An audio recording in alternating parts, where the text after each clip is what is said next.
Hello students. तो आज हम लोग जो पढ़ने जाएंगे वो है क्लास 10 का chapter number 1 chemical reaction and equation. ठीक है।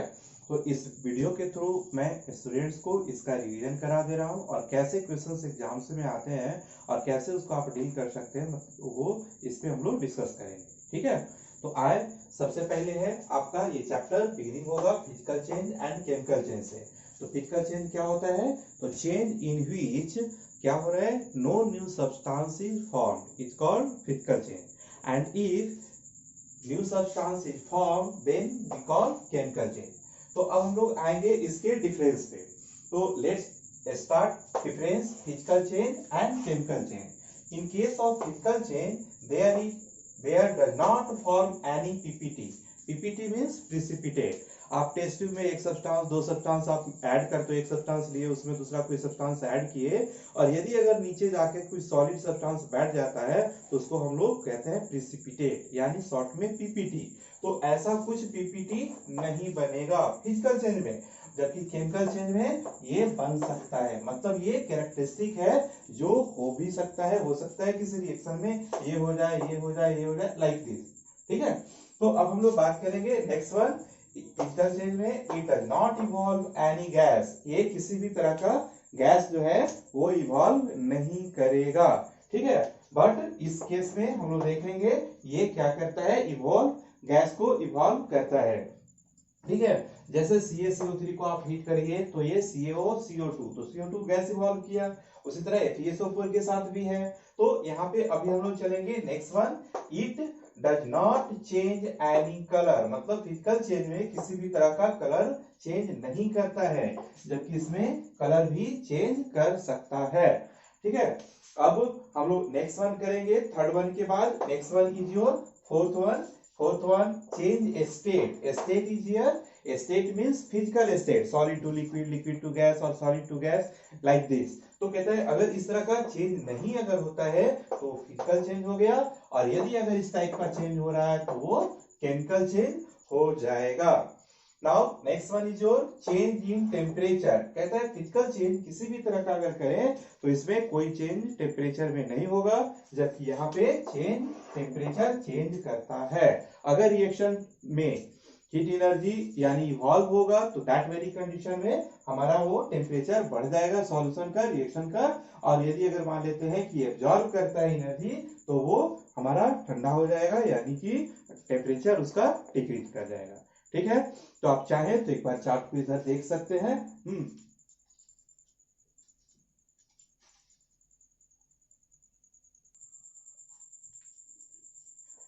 Now students, topic is chemical equation.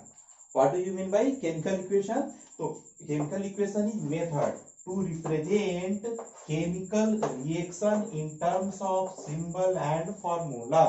मतलब ये एक वे है, एक मेथड है जिससे क्या करते हैं हम लोग, रिप्रेजेंट करते हैं कौन सी को, केमिकल रिएक्शन को, कौन सी के टर्म्स में, सिंबल एंड फार्मूला के टर्म्स में। ठीक है। अब जैसे यहाँ एग्जांपल देख लें। एग्जांपल में H2 प्लस Cl2, तो यहाँ H2 क्या है, ये सिंबल हो गया हाइड्रोजन का। क्लोरीन Cl2 क्या हो गया, सिंबल हो गया क्लोरीन का। और ये HCl हाइड्रोजन क्लोराइड, यानी ये क्या हो गया आपका, तो HCl ये हाइड्रोजन क्लोराइड है। इसको हम लोग ये मतलब 2 मोल ऑफ HCl यहाँ प्रोड्यूस हो गया है, ये कंपाउंड का फॉर्मूला हो गया। ठीक है। तो अब हम लोग देखेंगे इसमें नेक्स्ट है इसी में पार्ट, और उसको ये जो एरो है ये हमको बता रहा है कि ये सब्सटेंस आपस में रिएक्ट किया और ये हमको फॉर्म किया। तो जो रिएक्ट करता है, मतलब जो आपस में कंबाइन कर रहा है, उसको हम लोग यहाँ पे रिएक्टेंट कहते हैं। ठीक है। तो ये हमेशा एरो के लेफ्ट हैंड साइड में ये होता है, मतलब एरो के जो लेफ्ट हैंड साइड में है इसको हम लोग रिएक्टेंट कहते हैं, बिकॉज ये आपस में रिएक्ट करके कंबाइन करके और ये सब्सटेंस प्रोड्यूस कर रहा है। ठीक है। Now this one is your product. ये प्रोडक्ट है, राइट हैंड साइड में रहेगा, मतलब इस एरो के राइट हैंड साइड में ये हमारा प्रोडक्ट रहता है। ठीक है। तो ये हो गया केमिकल इक्वेशन। एग्जांपल, रिएक्टेंट किसको बोलते हैं, प्रोडक्ट किसको बोलते हैं, इसको आप देख सकते हैं।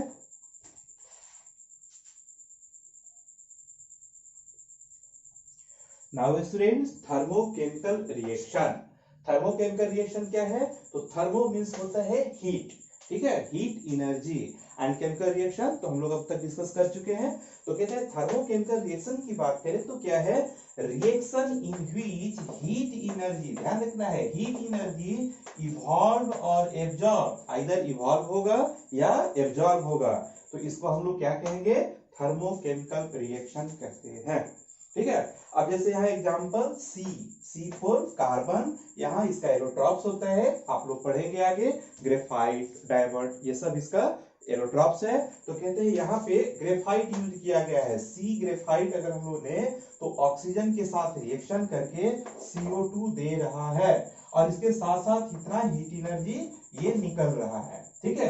तो यहाँ पे प्लस करके अगर ऐसे साइन दिया हुआ है, इट मींस दैट ये प्रोडक्ट हमारा हो गया CO2 and plus that much amount of heat energy.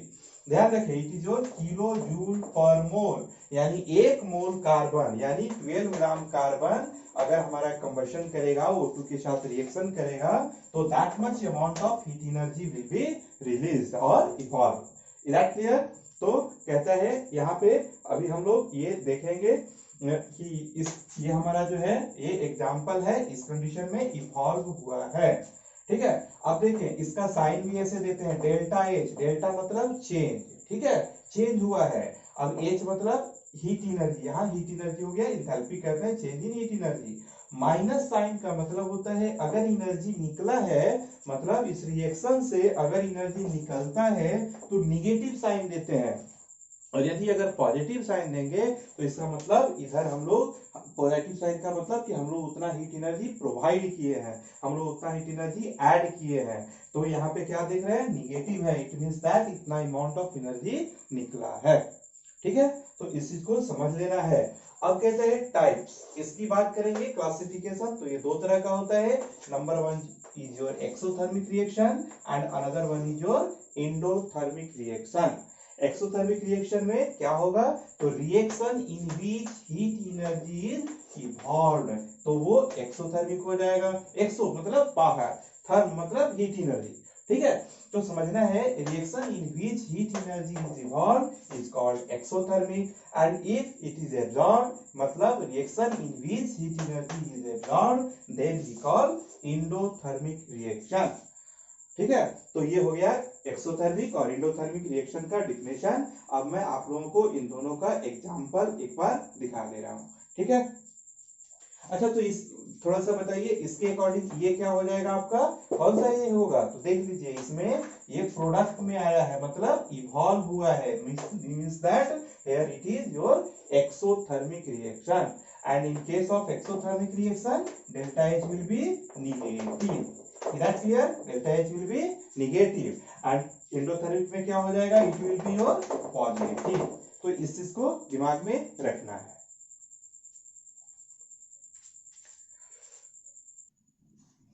Now students, example of exothermic reaction। Exothermic मतलब हीट एनर्जी इवॉल्व हुआ है।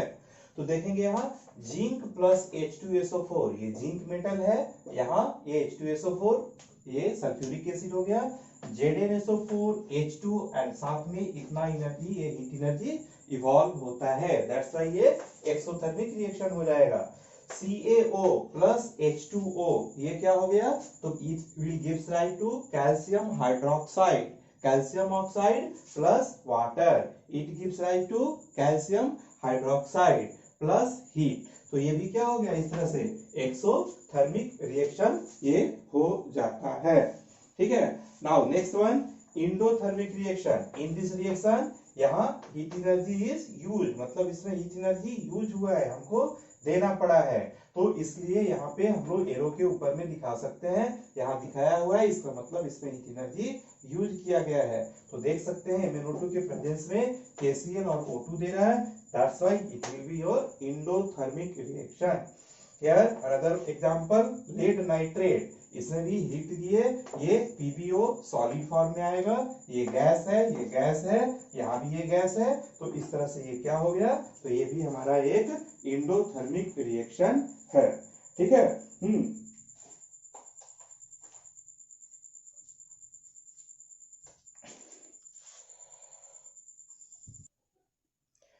Now students, catalyst substance which increases the speed of reaction, मतलब जो substance है वो सब्सटेंस जो chemical reaction के speed को बढ़ा दे, मतलब बहुत तेजी से रिएक्शन करा दे, हाँ, विदाउट बीइंग कंज्यूम्ड, और वो खुद का यूज भी ना हो, यानी कंज्यूम्ड भी ना हो।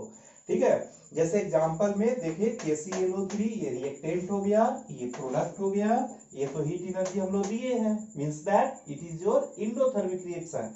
And here it is MnO2। MnO2 एक ऐसा सब्सटेंस है जो यहाँ यूज हुआ है, और हम लोग देख रहे हैं कि प्रोडक्ट में ना मैंगनीज है, मतलब इसका मैंगनीज यूज हुआ है नहीं, इसका मतलब ये पूरा कंपाउंड हमारा कैटेलिस्ट हो गया।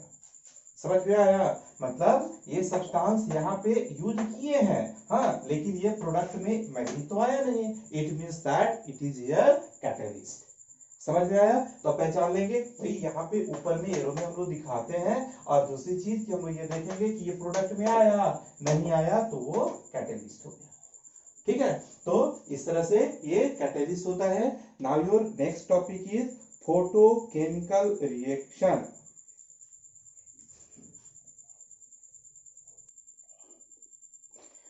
Photochemical reaction which takes place in presence of light। अगर सनलाइट या किसी तरह का लाइट के प्रेजेंस में अगर कोई रिएक्शन हो रहा है तो उसको हम लोग फोटोकेमिकल रिएक्शन कहते हैं। Photo means photon, photon light के हम लोग क्या कहते हैं, बंच को कहते हैं। तो ये it's represents light, means that here the reaction is takes place in presence of light. तो अगर लाइट के प्रेजेंस में होता है तो उसको हम लोग फोटोकेमिकल रिएक्शन कहते हैं। एग्जांपल, ये आपका रिएक्शन जो है ना, ये फोटोसिंथेसिस का इक्वेशन है। फोटोसिंथेसिस आपको बायो में पढ़ना है, पढ़े होंगे कि लाइट के प्रेजेंस में क्या होता है, तो जो प्लांट जो है वो CO2 और H2O को कंज्यूम करके ग्लूकोज और ऑक्सीजन रिलीज करता है। यही ऑक्सीजन हम लोग जो है मतलब अदर ऑर्गेनिज्म यूज करते हैं, और ये ग्लूकोज भी प्लांट भी यूज करता है, इसके साथ साथ अदर ऑर्गेनिज्म भी यूज करते हैं, बट ये कंज्यूम करता है CO2 एंड H2O। तो यहाँ ये रिएक्शन हुआ किसके प्रेजेंस में, सनलाइट के प्रेजेंस में, that's why it will be your photochemical reaction.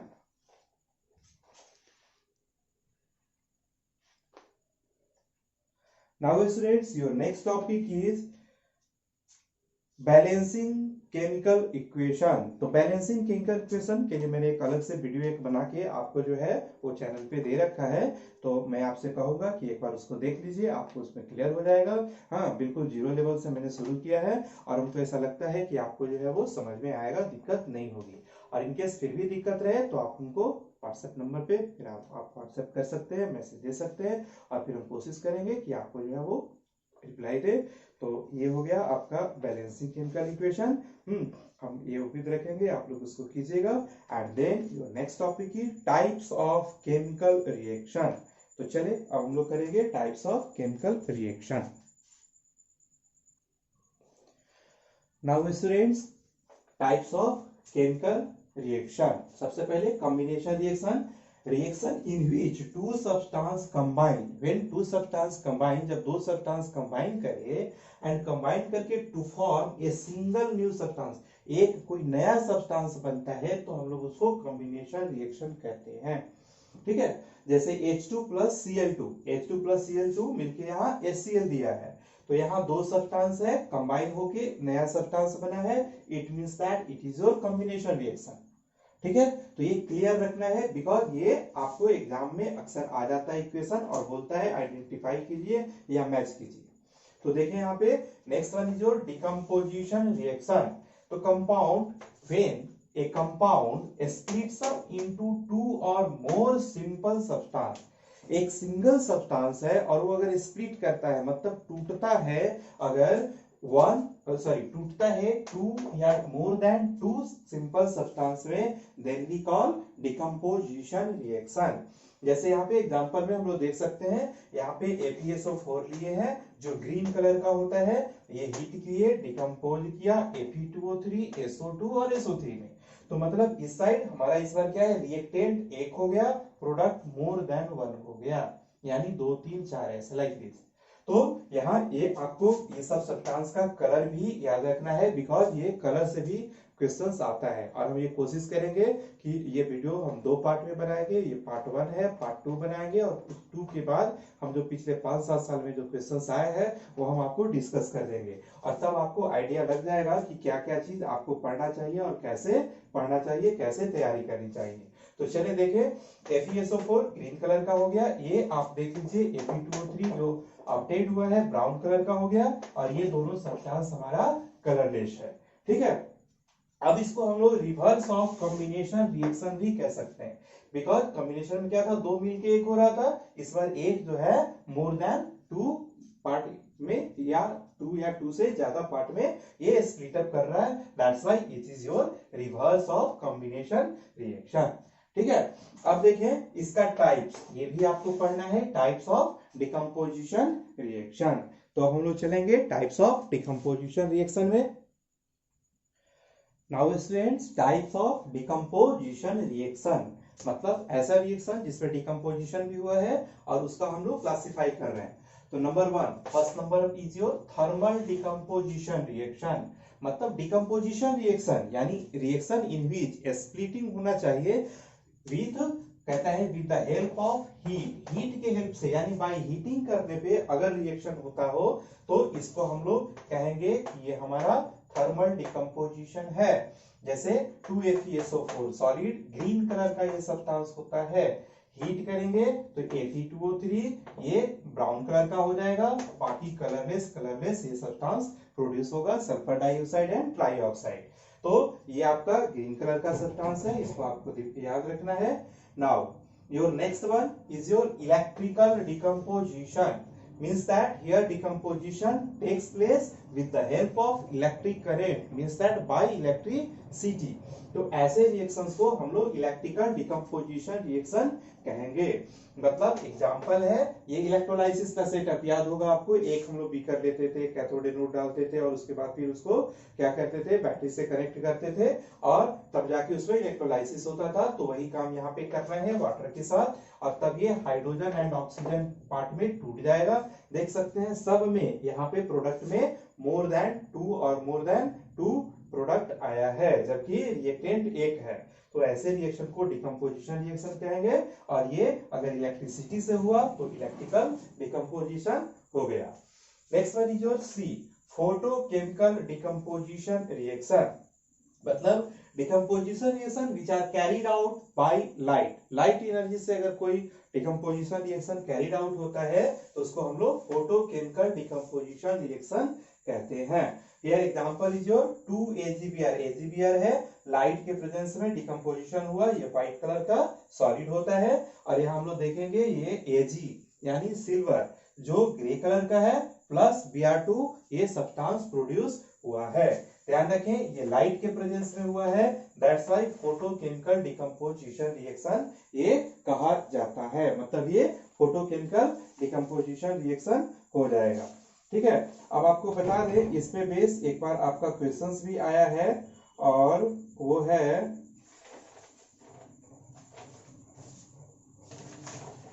Questions है आपका, decomposition reaction require energy either in the form of heat or light or electricity, heat, light or electricity। ठीक है, for breaking down the reactant को break down करने के लिए right one equation each for decomposition reaction. मतलब ये सबका आपको ये एक इक्वेशन यानी ये एग्जांपल्स आपको सब में देना है। ठीक है, तो each for decomposition reaction where energy is supplied in the form of heat, light and electricity. ये 2018 में ये क्वेश्चन आया है। तो इस तरह से आपको यहाँ पे ये हम दे दिए और ये क्वेश्चन भी हम बता दिए। तो चले अब हम लोग आगे चलते हैं।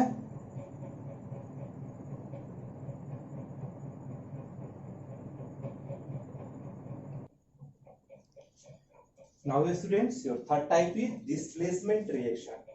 डिस्प्लेसमेंट रिएक्शन मतलब ये ऐसा रिएक्शन है जिसमें एक एलिमेंट का किसी एक एलिमेंट का एटम जो है वो दूसरे एलिमेंट के एटम्स को, यानी यहाँ हम आयन कहेंगे, उसको डिस्प्लेस कर देगा।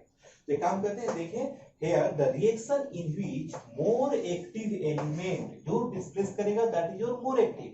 तो बताना है more active element displaces less active element from a compound। किसी कंपाउंड से कंपाउंड में वो जो लेस रिएक्टिव एलिमेंट है या लेस एक्टिव एलिमेंट है वो प्रेजेंट है, उसको हटा के और ज्यादा एक्टिव या ज्यादा रिएक्टिव वहां पे जाके बैठ जाता है। इसी को हम लोग क्या कहते हैं, तो डिस्प्लेसमेंट रिएक्शन कहते हैं। जैसे एग्जांपल आयरन Fe है, सॉलिड फॉर्म में है, CuSO4 जो ब्लू कलर का सॉल्यूशन है, एक्टिव मतलब एक CuSO4 Aq मतलब ये आपका आ गया कॉपर सल्फेट सॉल्यूशन। अब इसको क्या कर रहे हैं, ये ब्लू कलर का है, इसमें हम लोग आयरन का नेम मिला देंगे और हम लोग क्या देखेंगे कि ये जो है ये ग्रीन कलर का हो गया। क्यों? बिकॉज हियर कॉपर जो है, कॉपर जो मतलब एलिमेंट जो है वो यहाँ क्या होगा, तो ये सेपरेट हो जाएगा और उसमें आयरन जो है वो जाके इंटर कर जाएगा और तब सॉल्यूशन हमारा ग्रीन कलर का हो जाता है। ठीक है, तो इसका मतलब क्या हुआ, here iron is more active और reactive than that of copper. यानी जो ज्यादा एक्टिव है वो कम एक्टिव वाले को हटा करके खुद जाकर बैठ जाता है and that's why colour becomes change. इस कारण से कलर यहाँ चेंज हो जाता है। ठीक है, अब हम लोग देखेंगे नेक्स्ट टॉपिक एक्टिविटी सीरीज और रिएक्टिविटी सीरीज। ये क्या होता है, तो कहते हैं अरेंजमेंट ऑफ मेटल। हम लोग अभी देखे कि कोई ज्यादा एक्टिव है कोई कम एक्टिव, तो कहता है arrangement of metal in decreasing order of reactivity from top to bottom. मतलब ऊपर में ज्यादा रिएक्टिव को, फिर कम रिएक्टिव को, फिर और कम रिएक्टिव को, फिर और कम रिएक्टिव को, जो रखने का ऑर्डर होता है इसी को हम लोग क्या कहते हैं, तो इसी को एक्टिविटी सीरीज या रिएक्टिविटी सीरीज हम लोग कहते हैं। तो ध्यान रखना है, ऊपर में सबसे ज्यादा रिएक्टिव है सोडियम पोटेशियम ये सब आ जाएगा, पोटेशियम आएगा फिर सोडियम, फिर आइएगा नीचे तो बीच में करीब हाइड्रोजन के आसपास में आएंगे हम लोग, और फिर जब नीचे आएंगे तो प्लेटिनम तक आ जाएंगे जो हमारा सबसे कम रिएक्टिव है। यानी ऊपर वाला ज्यादा रिएक्टिव है, बीच वाला कम, और ये उससे नीचे और भी कम। तो उसके लिए आप देखिएगा एनसीईआरटी बुक में भी आपको लिस्ट दिया हुआ है, बिकॉज अगर वो लिस्ट हम ड्रॉ करेंगे तो धीरे धीरे फिर आपका वीडियो का लेंथ बढ़ जाएगा। तो दैट्स वाई हम जो है इसको लिमिट कर रहे हैं और इसको आप वहां से चाहे तो एनसीईआरटी पे से देख सकते हैं। ठीक है।